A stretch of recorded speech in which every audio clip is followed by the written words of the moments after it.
Hello friends, I am Asha ma'am and welcome to the channel English with Asha ma'am. आज मैं आपके लिए एक पैसेज लेकर आई हूँ। आपको काफ़ी इंटरेस्टिंग लगेगा पैसेज। साथ ही में आप सीख सकते हो 47 प्लस न्यू वर्ड्स। ऑलमोस्ट अगर कहें तो 50 वर्ड्स आप सीख के जाओगे जब ये पूरा पैसेज पढ़ोगे, समझोगे। इन कॉन्टेक्स्ट आपको वोकैबुलरी समझ में भी आएगी, ग्रामर रिलेटेड स्ट्रक्चर भी समझाऊंगी। तो आइए शुरू करते हैं। वैसे आपको आगे बढ़ने से पहले एक बात बता दूं, ये जो है थोड़ी एडवांस लेवल की वोकैबुलरी है। अगर आपको बेसिक लेवल के देखने हैं वीडियोस तो प्लेलिस्ट में जाके आप बेसिक लेवल वाले वीडियोस भी देख सकते हो। उसमें थोड़ा इजी है, बिगनर्स के लिए है। और ये थोड़ा एडवांस लेवल की वोकैबुलरी है। तो जिनको इंटरेस्ट है ऐसे वर्ड मीनिंग सीखने में, वो आज का वीडियो देख सकते हैं, काफ़ी हेल्पफुल रहेगा। तो टॉपिक है इसका या हेडिंग है डिवाइन जस्टिस। डिवाइन मीन्स देवी देवताओं से रिलेटेड, भगवान से रिलेटेड, और जस्टिस न्याय, भगवान का न्याय। यहाँ जस्टिस जो है नाउन है, और कैसा जस्टिस? डिवाइन, दैवीय, देवी देवताओं से रिलेटेड।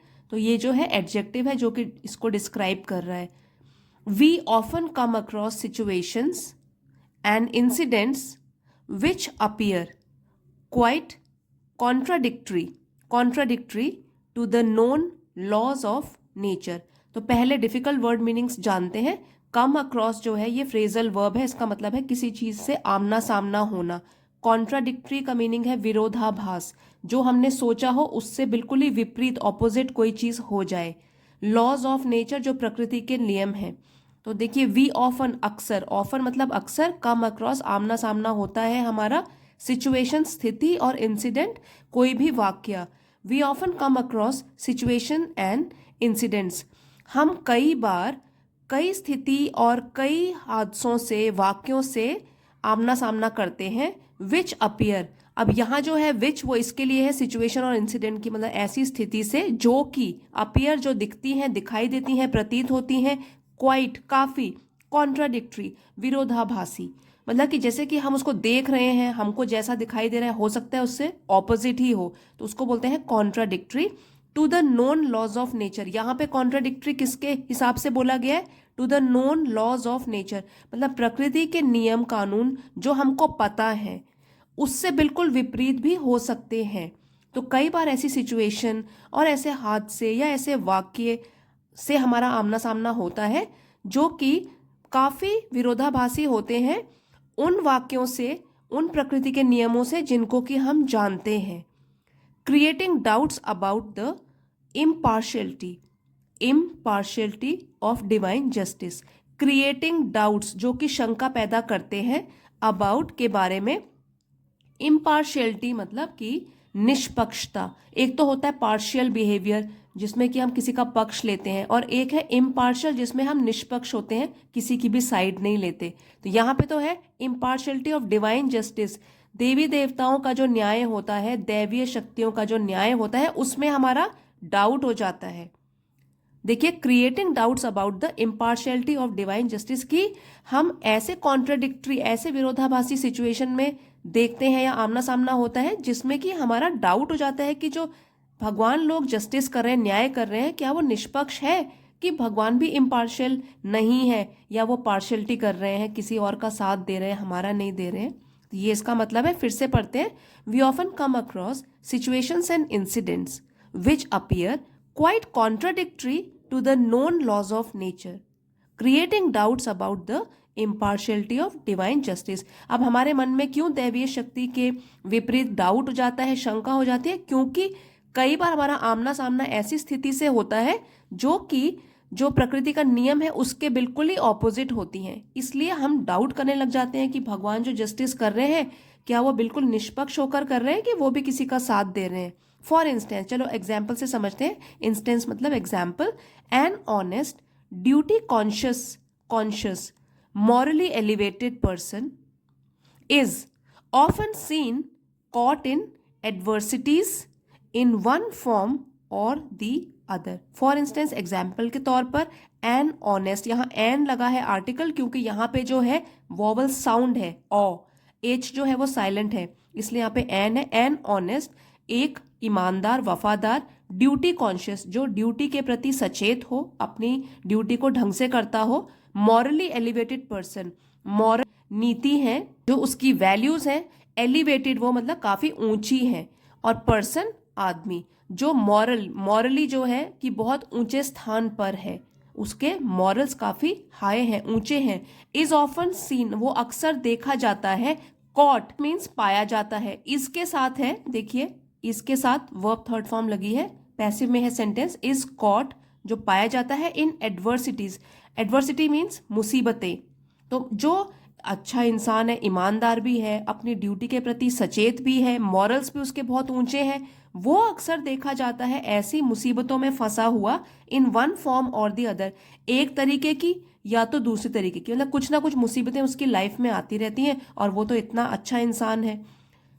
और is suddenly struck with a great misfortune in life, और या तो इज सडनली स्ट्रक, स्ट्रक मतलब पड़ जाता है, सडनली अचानक से, with a great misfortune, great काफी बड़ा, मिसफॉर्च्यून दुर्भाग्य, या तो हो सकता है कि अचानक उसके पास वो फंस जाए एक बहुत ही बड़े दुर्भाग्य में, इन लाइफ जीवन के दुर्भाग्य में, एज दो जैसे कि, ही और she were being punished by God for a great sin, as though कि, ये कंजंक्शन है, ही और शी, यहाँ पे देखिए पर्सन, तो पर्सन कोई भी हो सकता है, लेडी भी हो सकती है, जेंट्स भी हो सकते हैं, तो ही और शी दोनों है प्रोनाउन इनके लिए, कि जैसे कि वो वर बीइंग पनिश्ड, पनिश किया जा रहा हो उनको, बाय गॉड भगवान के द्वारा, फॉर अ ग्रेट सिन एक बहुत बड़े पाप के लिए, सिन मीन्स पाप। अब यहाँ पे जब वर यूज करते हैं, ये कंडीशनल सेंटेंसेस में यूज होता है, एज इफ, जैसे कि अगर कुछ होना हो, कि हम बोले if I were the prime minister of India, तो ये क्या है, कंडीशन के ऊपर निर्भर करता है, तो हम यहाँ वर यूज कर सकते हैं ही के साथ या शी के साथ, सब्जेक्ट के साथ।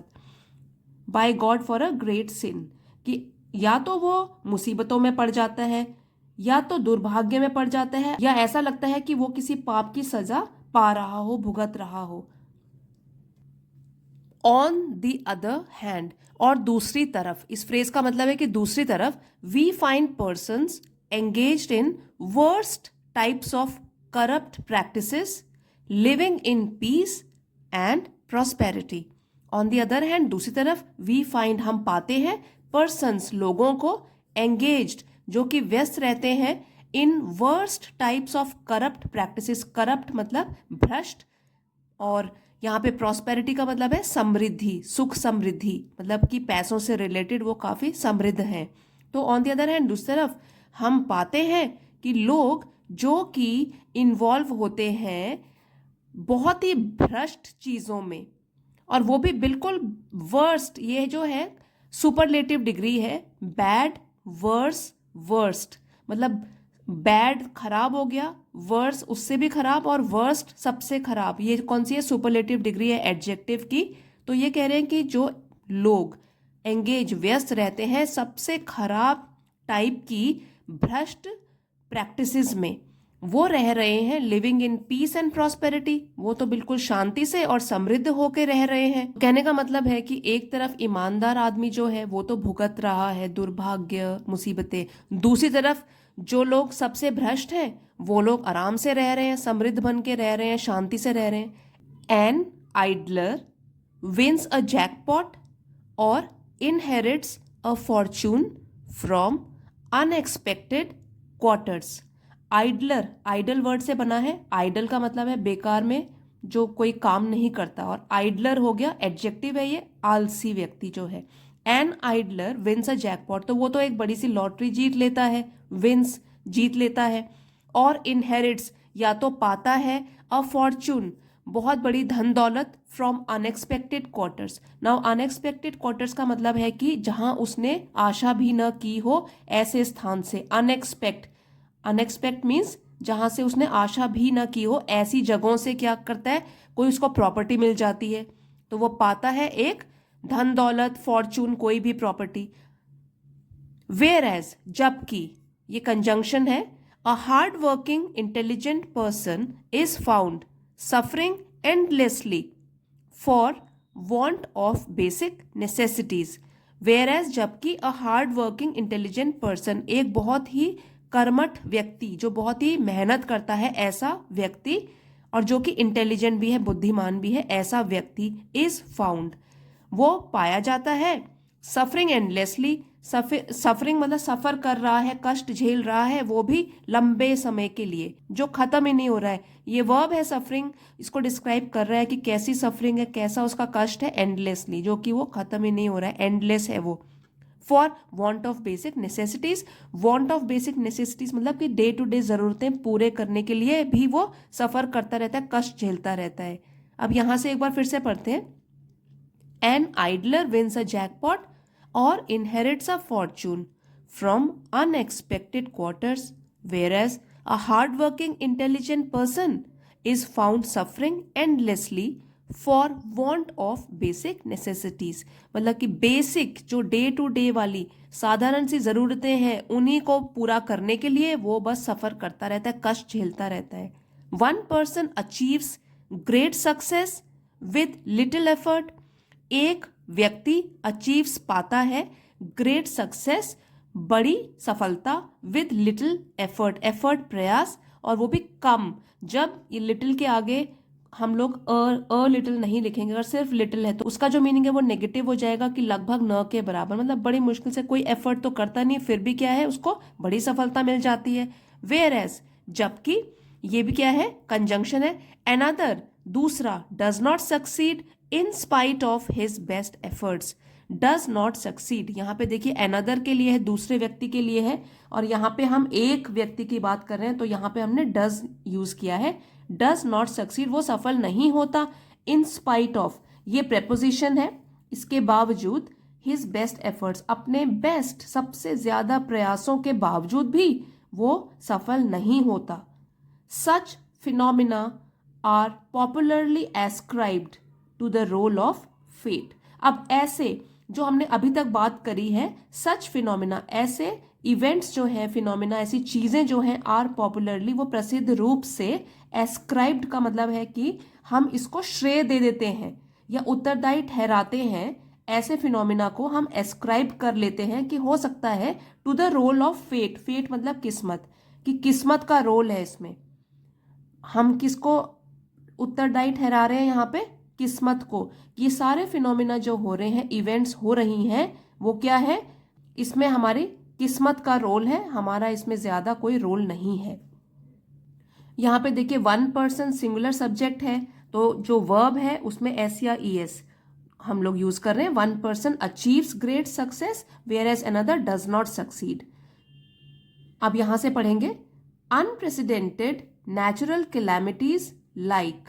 अनप्रेसिडेंटेड मतलब देखिए जहां पे भी प्री आता है उसका मतलब है कि पहले से, तो यहाँ पे है, यहाँ पे अन भी लगा हुआ है प्रीफिक्स, तो प्रेसिडेंटेड मतलब पहले से पता हो, और अनप्रेसिडेंटेड पहले से जिसके बारे में न पता हो। अनप्रेसिडेंटेड नेचुरल कैलामिटीज, कैलामिटीज मतलब आपदाएं, मुसीबतें, नेचुरल प्राकृतिक, लाइक जैसे कि famine, epidemics, tornadoes and floods. तो जैसे कि फेमिन जब सूखा पड़ जाता है, एपिडेमिक्स जैसे कि अभी कोविड भी हुआ था, एपिडेमिक जल्दी से ये बीमारियां फैलती हैं, टॉर्नेडोज या तूफान आते हैं, या फ्लड्स बाढ़ आती हैं। हमारा इनके ऊपर कोई जोर नहीं चलता क्योंकि ये तो नेचुरल आपदाएं हैं, प्राकृतिक आपदाएं हैं।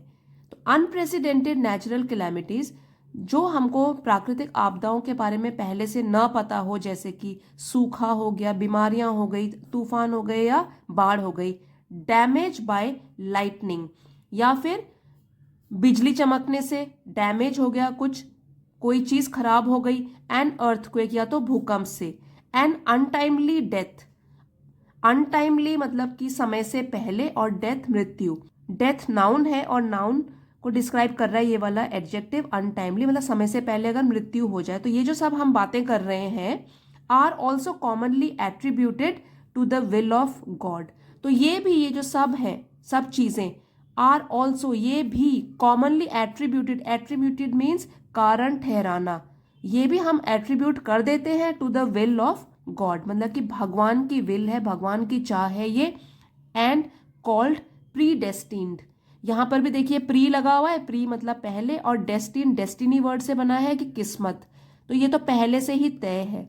तो हम लोग क्या एट्रीब्यूट करते हैं किसको, कि ये तो भगवान की विल है, भगवान की चाह है ये तो, और ये सब हम कहते हैं कि पहले से तय होकर आता है।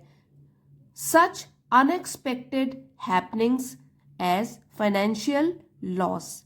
तो ऐसी अनएक्सपेक्टेड मतलब जिसको हमने आशा ना की हो, ऐसी अगर आपदाएं हो जाएं, जैसे कि फाइनेंशियल लॉस, अगर हमको पैसों के मामले में कोई लॉस हो जाए, नुकसान हो जाए, फाइनेंशियल लॉस, एक्सीडेंट, कोई दुर्घटना हो जाए, या तो sudden mental or physical disability and physical separation from a dear one are also attributed to fate. तो अभी पहले हमने बहुत सारी बातें की, उसके अलावा भी बता रहे हैं कि या तो मेंटल मतलब दिमागी तौर पर, फिजिकल शारीरिक तौर पर कोई डिसेबिलिटी हो, कोई विकलांगता आ जाए, and physical separation from a dear one, और सेपरेशन मतलब दूरी, डियर वन जो हमको प्यारा हो उससे दूरी हो जाए। They are also attributed to fate, तो ये भी किस्मत को ही इसको जिम्मेदार ठहराते हैं कि किस्मत की वजह से हुआ है, तो एट्रीब्यूट कर देते हैं हम, कारण बता देते हैं किस लिए, फेट, किस्मत की वजह से। सच अनएक्सपेक्टेड एडवर्सिटीज आर रेयर, सच ऐसी अनएक्सपेक्टेड जिसकी आशा न की जाए, एडवर्सिटीज मुसीबतें, आर रेयर बहुत ही दुर्लभ हैं, कम होती हैं, but they do occur in life, but लेकिन दे, ये सब जो है खराब चीजों की बात की है, ये सब डू अकर। अब यहाँ पे डू जो है वो हमने एम्फेसिस देने के लिए यूज किया है कि डू अकर, ये होती हैं जीवन में, इन लाइफ। एट टाइम्स, ये फ्रेज का मतलब है कभी कभी, एट टाइम्स कभी कभी, they leave such deep imprints on the psyche, तो कभी कभी दे, ऐसी जो घटनाएं होती हैं, लीव छोड़ती हैं, सच डीप इम्प्रिंट्स, इम्प्रिंट्स मतलब निशान, इतने गहरे निशान, डीप गहरे निशान, ऑन द साइकी हमारे दिमाग पर, मन पर, that it is not possible to ignore them, that की इट इज नॉट पॉसिबल, ये पॉसिबल संभव नहीं है, टू इग्नोर देम, तो नॉट पॉसिबल मतलब कि संभव नहीं है कि उसको इग्नोर किया जाए, नजरअंदाज किया जाए। Those who are not familiar with the mysteries of divine justice become very much perplexed by such experiences and form prejudiced opinions. Those who, जो लोग, are not familiar, नहीं है परिचित, यहाँ देखिए those, तो ये प्लूरल सब्जेक्ट है हमारा, तो इसलिए यहाँ पे भी हमने हेल्पिंग वर्ब आर लगाया है। Those who are not familiar, जो लोग परिचित नहीं है, with the mysteries of divine justice, mystery मतलब रहस्य, डिवाइन जस्टिस दैवीय शक्ति का न्याय, उससे जो लोग परिचित नहीं है, बिकम वेरी मच परप्लेक्स्ड, तो वो लोग बन जाते हैं वेरी मच परप्लेक्स्ड, परप्लेक्स मतलब हैरानी में पड़ना, हक्का बक्का रह जाना। तो जो लोग परिचित नहीं है इस डिवाइन जस्टिस से, दैवीय या देवी देवताओं से रिलेटेड न्याय से, वो लोग तो बन जाते हैं बहुत ही हैरान, परेशान, हक्के बक्के, बाय सच एक्सपीरियंसेस, एक्सपीरियंसेस मतलब अनुभव, सच ऐसे अनुभवों से वो लोग बहुत ही परेशान हो जाते हैं। And form prejudiced opinions, form है ये, बना लेते हैं, प्रेजुडिस का मतलब आपको बताया था पहले भी, भेदभाव की भावना, तो अपने ओपिनियन जो भी उनके विचार हैं वो कैसे हो जाते हैं, भेदभाव से भरे हुए। विच जो कि, अब यहाँ ओपिनियन के लिए लिया गया है यहाँ पे which, in some form or the other hinder their mental and spiritual progress. Which मतलब जो उनके ओपिनियंस बन गए हैं, अभी धारणाएं बन गई हैं, इन some form or the other, एक तरीके से, और द अदर या दूसरे तरीके से, एक या दूसरे तरीके से, हिंडर मीन्स बाधा डालना, तो hinder their mental and spiritual progress, तो वो बाधा डालते हैं ऐसे ओपिनियंस उनके मानसिक और स्पिरिचुअल, आध्यात्मिकता मतलब गॉड से रिलेटेड, तो इससे, इसमें क्या होता है, इसकी प्रोग्रेस, इसको आगे बढ़ने से वो रोकता है, बाधा डाल देता है रास्ते में। Many become resentful towards God, many कई लोग, बिकम बन जाते हैं, रिजेंटफुल का मतलब हो गया नाराज या गुस्सा हो जाते हैं, टूवर्ड्स की ओर, गॉड, तो कई लोग भगवान की ओर भी गुस्सा हो जाते हैं, मतलब भगवान से गुस्सा हो जाते हैं, ब्लेम फिर वो दोष लगाते हैं, एंड अब्यूज हिम, अब्यूज यहाँ है कि अपशब्द बोलते हैं, भला बुरा बोलते हैं, हिम, यहाँ पे हिम प्रोनाउन है जो भगवान के लिए यूज किया गया है, और जब भी हम गॉड के लिए प्रोनाउंस यूज करते हैं जैसे कि ही, हिज, हिम, वो कैपिटल लेटर से शुरू होता है, तो ये आप ध्यान में रखिए। हिम मतलब कि भगवान के लिए, भला बुरा कहते हैं for favouritism, now favouritism means अपने कि उनके भी कोई फेवरेट्स हैं, किसी को वो ज़्यादा पसंद करते हैं, किसी को कम पसंद करते हैं। तो फेवरेटिज्म मीन्स तरफदारी करना, एंड इनजस्टिस और अन्याय के लिए। तो लोग फिर गुस्सा हो जाते हैं भगवान की तरफ, उन पर दोष लगाते हैं, बुरा भला बोलते हैं कि वो भी तरफदारी कर रहे हैं और अन्याय कर रहे हैं। A few even become atheists. Atheists, ठीक है। तो थीइस्ट का मतलब होता है जो भगवान पे विश्वास करते हैं, आस्तिक होते हैं। उसका ऑपोजिट हो गया एथीइस्ट, मतलब नास्तिक, जो भगवान पे विश्वास नहीं करता। तो कई लोग, अ फ्यू है, कुछ लोग बन जाते हैं, इवन बन जाते हैं नास्तिक भी। Considering the futility of worshipping God who does not respond to prayer in distress. तो यहाँ पे considering the futility of worshipping, मतलब कंसिडर करते हैं, फ्यूटिलिटी मतलब व्यर्थता, कि बेकार ही है, ऑफ वर्शिपिंग पूजा करना, प्रार्थना करना, गॉड भगवान की, who does not respond to prayer. Who does not, ये भगवान के लिए बोला गया है कि जो कि रिस्पॉन्ड नहीं करते, कोई भी रिएक्शन नहीं देते हैं टू प्रेयर, प्रार्थना की, इन डिस्ट्रेस। डिस्ट्रेस मीन्स कष्ट, कि कष्ट में जो प्रार्थना करते हैं हम लोग, उस पे तो भगवान बिल्कुल भी अपनी प्रतिक्रिया नहीं देते हैं। Despite their prolonged adherence to religiosity, despite के बावजूद, देयर उनके मतलब लोगों के, प्रोलॉन्ग्ड मतलब देर तक, और एडहेरेंस मीन्स अनुपालन करना या निष्ठा रखना, टू रिलीजियोसिटी रिलीजन से बना है, कि जो रिलीजन धर्म के प्रति इतनी उस पर निष्ठा रखते हैं, अनुपालन करते हैं और बहुत टाइम से। तो इसके बावजूद भी भगवान क्या है, उनकी प्रार्थना नहीं सुनते हैं और वो रिस्पॉन्ड ही नहीं करते, अपनी प्रतिक्रिया नहीं देते, इसलिए क्या है, वो नास्तिक भी बन जाते हैं। Then there is a class of डेवोटीज।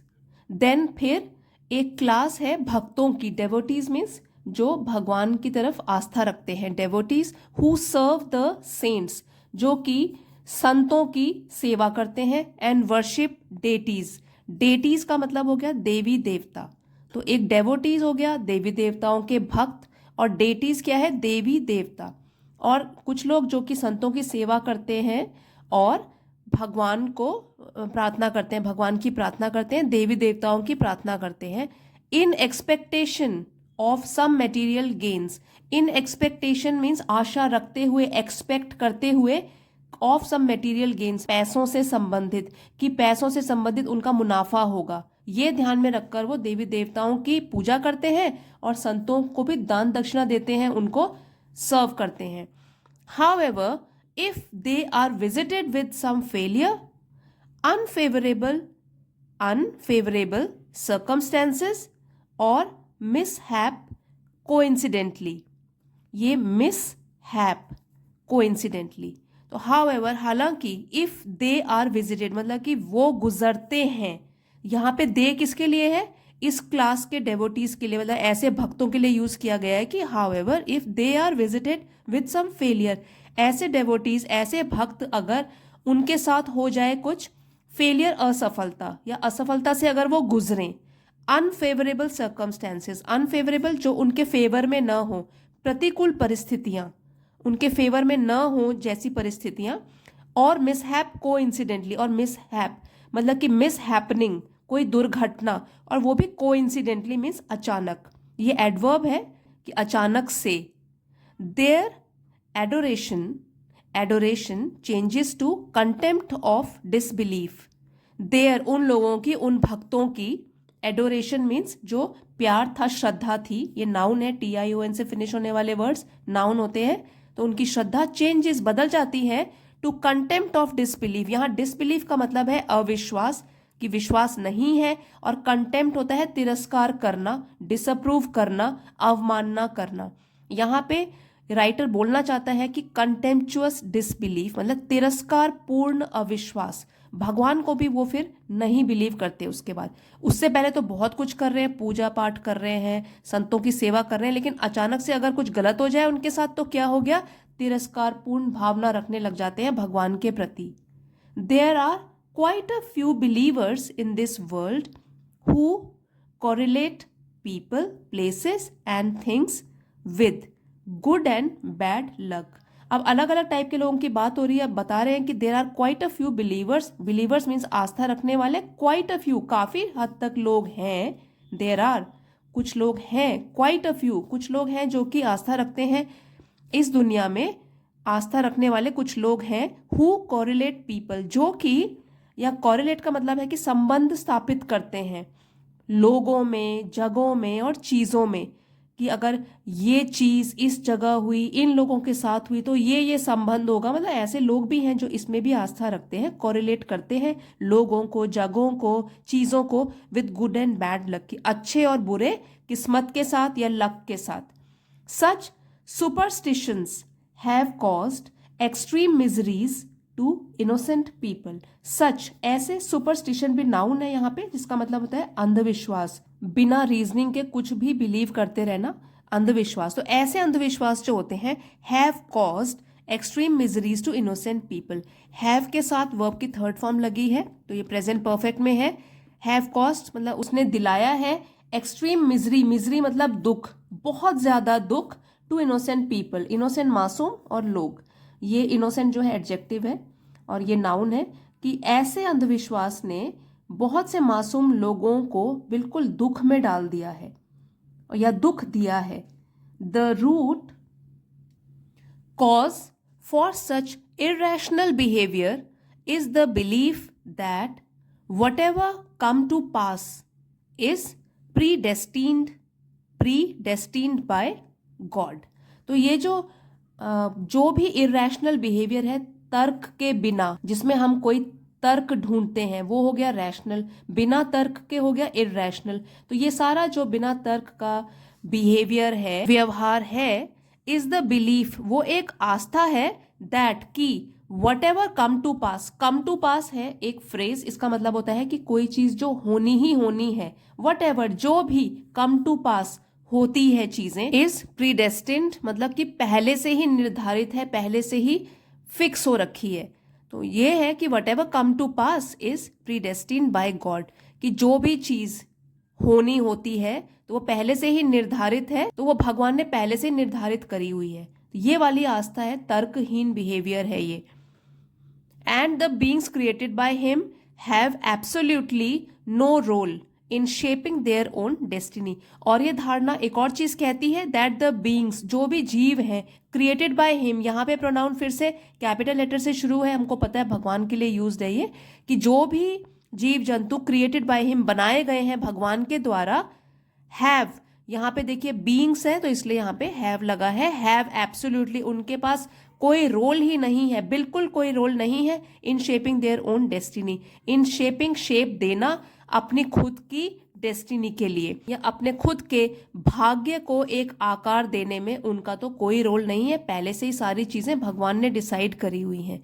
तो ये धारणा वाले लोग भी होते हैं। क्वाइट अ फ्यू पर्सन्स, इसका मतलब है कि बहुत से लोग, इन दिस वर्ल्ड, इस दुनिया में, फोरसेक मीन्स त्याग देना या दूर भागना, फोरसेक देयर रिस्पॉन्सिबिलिटी, अपनी जिम्मेदारियों को त्याग देते हैं, इन द मिस्टेकन बिलीफ, तो ये गलत धारणा, मिस्टेकन गलत और बिलीफ हो गई धारणा, ये नाउन है और ये है एडजेक्टिव। ईएन से खत्म होने वाले वर्ड्स एडजेक्टिव्स होते हैं और नाउन को डिस्क्राइब कर रहा है कि ऐसी बिलीफ जो कि गलत है।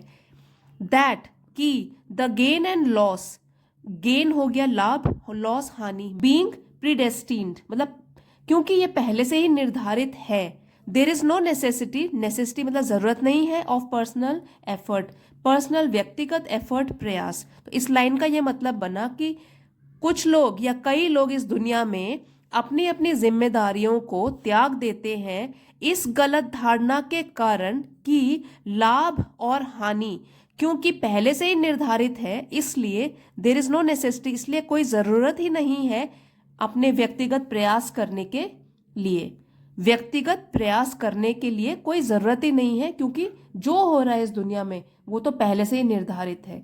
तो इस धारणा के कारण कई लोग पर्सनल एफर्ट भी नहीं करते हैं। और ये भी कहा गया है कि ये तो फिर इरेशनल बिहेवियर है, क्योंकि व्यक्ति को तो हमेशा प्रयास करना चाहिए, कंटिन्यूअस एफर्ट करना चाहिए, कर्म करते रहना चाहिए और कर्मों का फल फिर उसको अवश्य मिलेगा। सो आज के वीडियो में आपके लिए भी एक टेस्ट है, आपको फाइंड आउट करना है words from the passage which mean to say something was written by or belongs to somebody. आपको ढूंढना है ये वाली लाइन का जो मीनिंग है वो एक वर्ड है, एक वर्ड आपको ढूंढना है पैसेज से, ये आप कमेंट्स में लिख के बता सकते हो। सेकंड है to make it more difficult for somebody to do, ऐसा कौन सा वर्ड है जिसका मीनिंग ये होता है। और एक है कंफ्यूज्ड। तो ये तीनों वर्ड्स आप कमेंट्स में लिख के बता दीजिए इनका आंसर क्या है। तो फ्रेंड्स, आई होप आज का वीडियो आपके लिए हेल्पफुल रहा होगा और आपने काफ़ी कुछ इससे सीखा होगा। अगर वीडियो हेल्पफुल रहा है तो प्लीज़ लाइक शेयर ज़रूर कीजिएगा। आप चैनल पे नए हैं तो इस चैनल को सब्सक्राइब भी कर लीजिए। ऐसे ही बेसिक रीडिंग के और एडवांस रीडिंग के रोज़ मैं वीडियो लेकर आती हूँ। Thank you friends for watching. See you next time.